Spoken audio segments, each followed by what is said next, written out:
Assalamualaikum warahmatullahi wabarakatuh. Bismillahirrahmanirrahim. Alhamdulillahirabbil alamin. Wassalatu wassalamu ala asyrafil anbiya'i wal mursalin sayyidina Muhammadin wa ala alihi wa sahbihi ajmain, amma ba'du. Pada kesempatan kali ini saya akan menerangkan yang dinamakan wali. Lebih jelasnya saya akan tulis.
Baik, saya baca.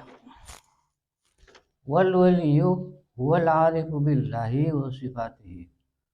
Asbama muwadhafatu ala ta'at wa mujtanibu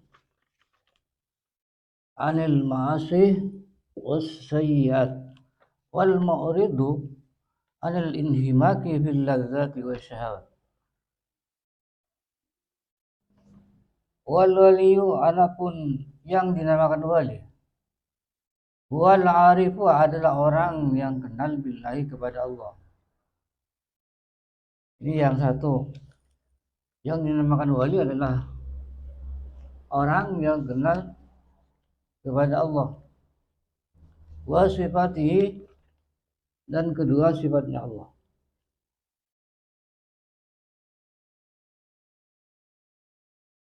Yang ketiga,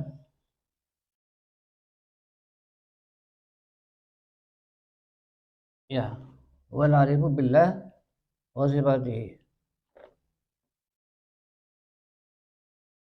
wal mu'ridu anil inhimak fil ladzati wa syahawat. Yang ketiga adalah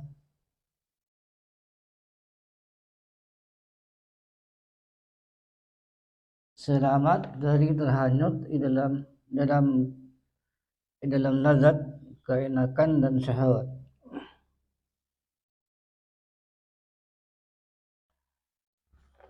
Jadi syarat menjadi wali adalah yang nomor satu adalah harus mengenal Allah. Yang kedua, mengenal sifatnya Allah.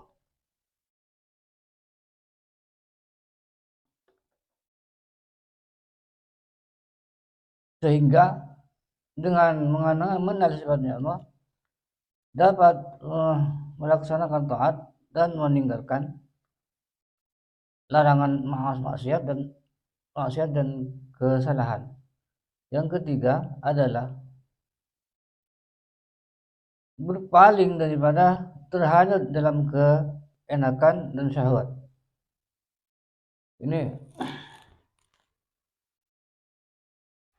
Ini kenal kepada Allah, kenal dengan sifatnya Allah ini lain. Al-arif billah artinya kenal kepada zatnya. Ini tidak mudah. Ini butuh guru, yang gurunya adalah ahlul hakikah atau ahlul tariqah.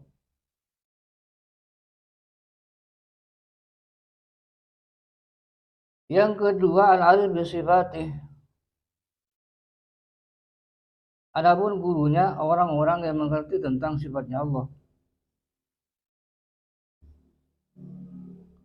Yang ketiga adalah orang-orang yang mengenal tata cara bagaimana mengendalikan nafsu, yaitu yang diajarkan oleh guru-guru tasawuf. Kita kembali ke nomor satu.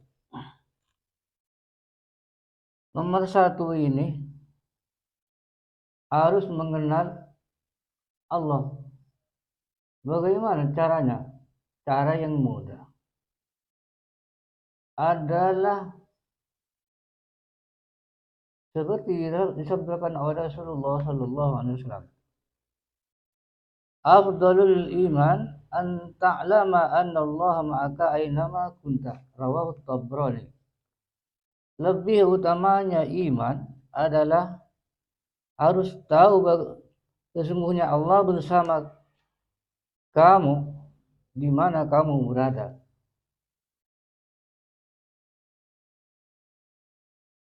Merasakan dirinya bersama Allah kemanapun kamu pergi, dimanapun kamu diam. Ini harus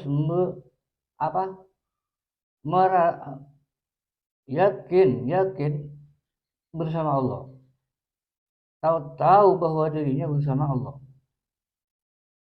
Cara tahu ya tidak mudah. Tentunya harus berguru kepada ahli tariq, ahli hakikah atau ahli ma'rifah, atau dari banyaknya muraqabah, atau dari banyaknya taqarrub ila Allah, atau dari banyaknya taqarrub sambil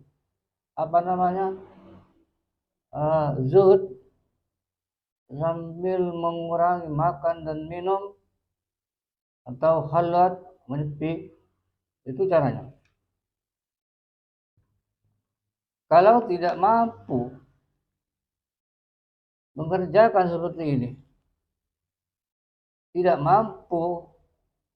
dirinya tidak mampu merasakan bahwa Allah bersama kita, kerjakanlah yang dinamakan ihsan saja. Apa yang dimaksud disebut ihsan? Al-ihsan an ta'budallaha ka'annaka tarahu fa in lam takun tarahu fa innahu yaraka. Ini yang wajib ini. Ini dasar khusyuk. Apabila seakan-akan melihat Allah, kalau tidak mampu merasa dipandang oleh Allah, ini namanya khusyuk. Ini harus dalam ibadah. Dalam hakikat, kalau melebihi sekadar ibadah cukup, ini tidak wajib. Wajibnya hanya ini keterangan di syarahna kitab Minhajul Abidin. Kalau sudah keyakinan itu tidak rusak, meyakini Allah, merasa dekat Allah, ini cukup. Sebab kalau terlalu dalam masalah hakikat ini biasanya jadi orang majdzub. Yang mana majdzub itu tidak memberi keuntungan, kebahagiaan atau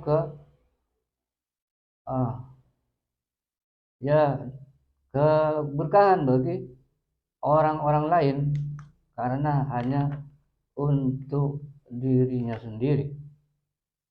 Majdzub itu ya terlalu sangat sampai kehilangan akal karena cintanya kepada Allah, itu namanya majdzub. Kalau kehilangan akal disebabkan karena putus pacar misalnya, kalau ingin jadi pejabat gagal, itu namanya majnun. Bukan majnun tapi majnun. Itu kalau majnun itu ia tidak mendapat pahala walaupun mengerjakan yang baik, meninggalkan yang buruk, tidak berdosa. Itu yang namanya majnun. Kalau bahain seperti hewan, makan yang haram tidak apa-apa, berzina tidak apa-apa karena majnun. Tapi kalau majnun itu masih dalam lindungan Allah, kemana pergi, kadang-kadang bisa dapat memecahkan dirinya, kadang-kadang ada di Mekah sampai ke Mekah, itu namanya majnun.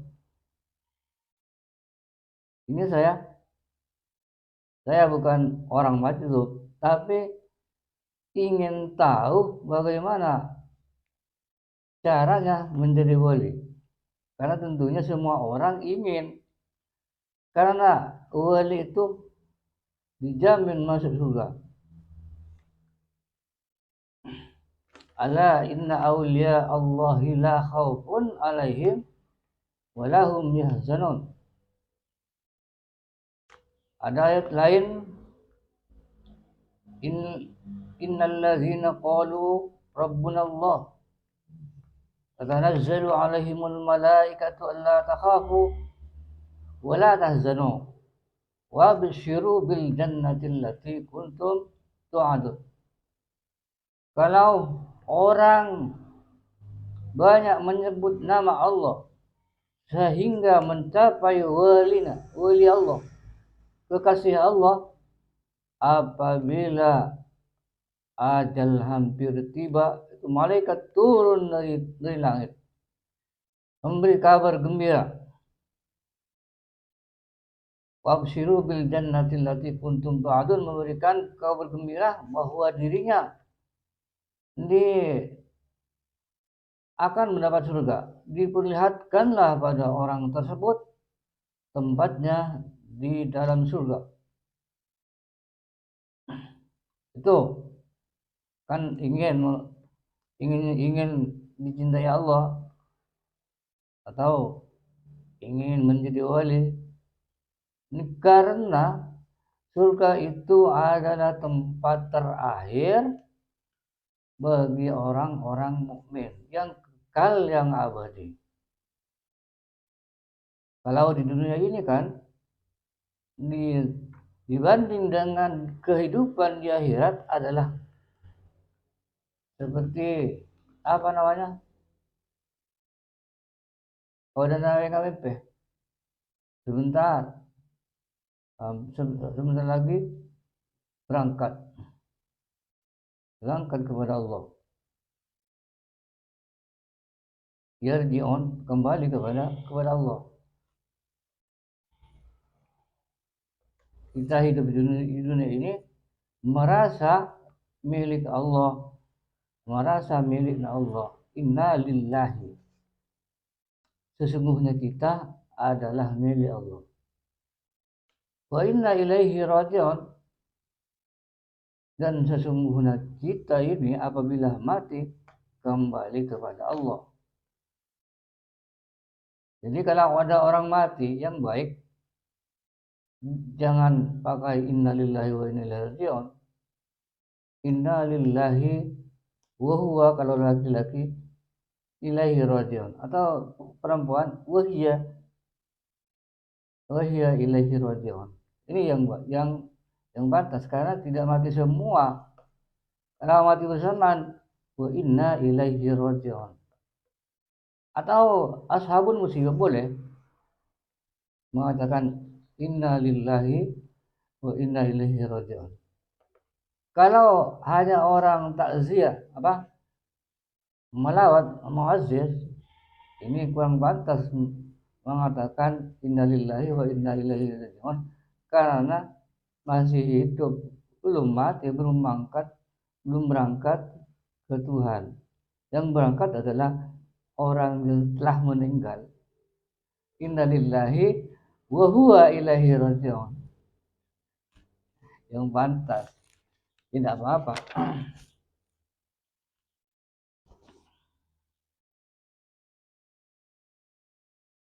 Dan sifat Allah ini kalau diceritakan ya banyak. Contoh sifat kudrat, iradat. Ini kudrat artinya mampu, dapat menciptakan alam dan dapat menciptakan segalanya isi langit dan bumi. Akan hubungannya kudrat iradat ini kepada mungkinat. Semua barang yang mungkin adanya diadakan oleh Allah, dan mungkin ditiadakan oleh Allah, ini namanya mungkinat. Maka sifat kudrat iradat ini berta'alluq atau berhubungan kepada mungkinat saja, mungkinat.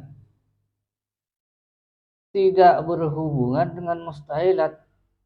Jangan bertanya, katanya Allah bersifat kudrat iradat, dapatkah Allah membuat anak atau membuat teman? Tidak boleh, karena itu adanya anak bagi Allah, adanya teman bagi Allah adalah mustahil bagi Allah.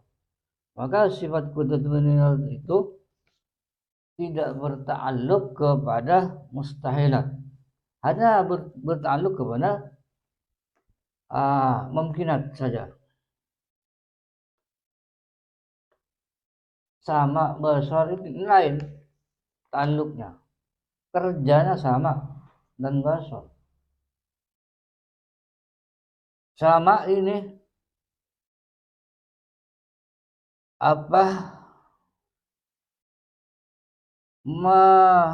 mendengar, basar melihat.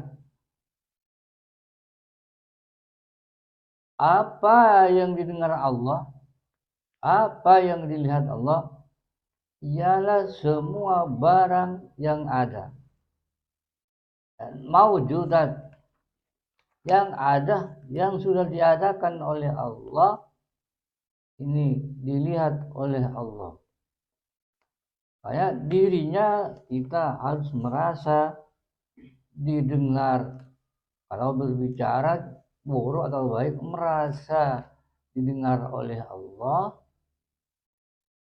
dan bekerja baik atau bekerja buruk, merasa dilihat oleh Allah. Sampai di sini dulu. tentang apa? Tentang pengenalan kepada Allah. Yang pertama al-arif billah wa sifatihi. Kalau ingin apa? Ingin tahu tentang hukum Allah, ya belajar, karena ini berhubungan tentang pada akhirnya dapat kenal kepada Allah, ialah dengan kitab fikih. Nah, tentang sifat Allah, ini kitab tauhid. Karena ini tauhid sifat tauhid sifat namanya. Kalau masalah arif billah, ini tauhid af'al. Dan juga belajar kitab-kitab tasawuf. Kalau ada wali kita seperti ini, yaitu setelah ini, nah, pertamanya memang begitu, begini dulu, kemudian majzub. Kalau tidak seperti ini langsung, ini bahaya. Kurangnya mengenal sifat Allah, kurangnya mengenal syariat fikih, kurangnya mengenal tasawuf, ini bagaimana? Pandangan orang kurang begitu wajar, entah terhadap Allah. Nah, sampai di sini dulu, mudah-mudahan ada manfaatnya bagi saya sendiri dan semua hadirun pendengar di mana saya berada. Assalamualaikum warahmatullahi wabarakatuh.